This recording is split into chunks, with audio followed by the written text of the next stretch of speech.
Within the Power Ranger universe, there has always been a saying. I know that Rita had the green power coin first, but what about the other 5 coins? We have them here. Red, blue, black, yellow, and pink. You already have the energy from your pink coin. Too much pink energy is dangerous.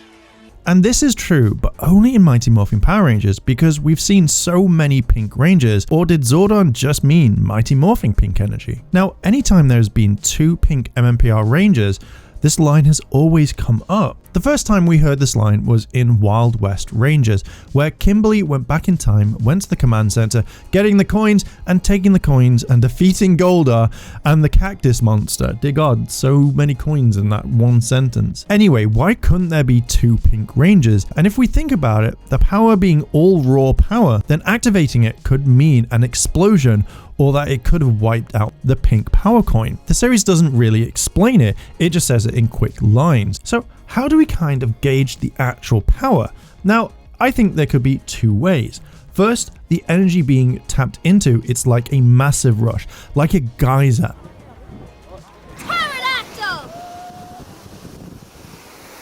And all that pure pink ranger energy is rushing into the coin, which can control it. Or the second one would be that it's like a circuit where all the energy runs through when the coin is activated. If another MMPR power coin was active, then either more power rushes towards it and can cause an explosion, or the coin wouldn't be able to handle it. If it's a circuit, you wouldn't want it to overload, and again, it would cause an explosion. So with this in mind, let's talk about how 2 pterodactyl coins could draw power from the morphing grid in Once and Always. In Once and Always, proxy power coins were actually created for this entire storyline.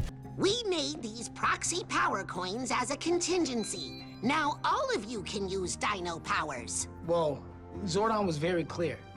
Duplicating active powers is very dangerous. I don't care how dangerous too much pink energy is.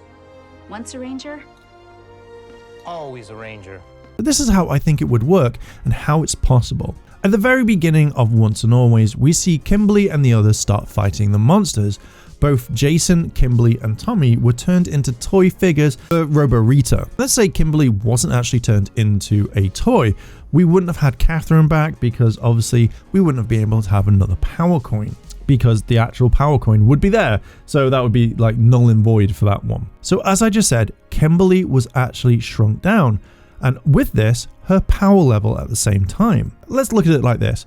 A fully grown Kim, full size, would have the power of 100, but when she was shrunk down, it dropped to say 1 or 0.5. Just enough energy to keep her morph and protected, but the power output would be so low, it wouldn't do that much. She has no weapons, she's not calling the Zords, so her energy output was way too small to actually do any damage. Let's say none of this actually happens, and we want to get around the story really quickly, then the Morphing Masters could have stepped in and actually used their powers to make sure that none of this would actually happen, and it would be safe to use, and hence the creation of the proxy power coins. Just before the events of Cosmic Fury, they're actually monitoring this to make sure that it's absolutely happening.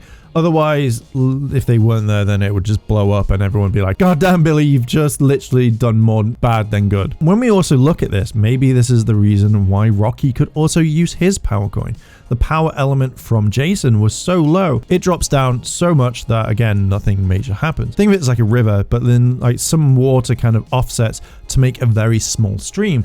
It wouldn't affect it whatsoever. So again, we could use this theory. Now I'm kind of curious to know, are the Pink Ranger powers the strongest in Mighty Morphing? Because again, too much pink energy is dangerous. I generally kind of think it's interesting because if this is true and she was the strongest, then why couldn't she recharge Tommy's power coin all the time rather than just having Zordon do it or the other coins? If it was super strong, it would have been able to transfer straight away. But maybe that'll be a video for another day. But I want to know what your thoughts are.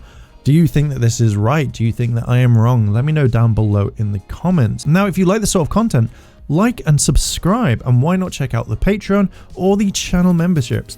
Anyway, thank you very much for listening and watching, and I'll catch you in the next video. I want to say a big thank you to all my Patreon supporters, and I wanted to shout out Kimona Cat. Your help goes a long way to help support the channel, and if you want to help support the channel, the links to my Patreon and channel memberships are listed below in the description.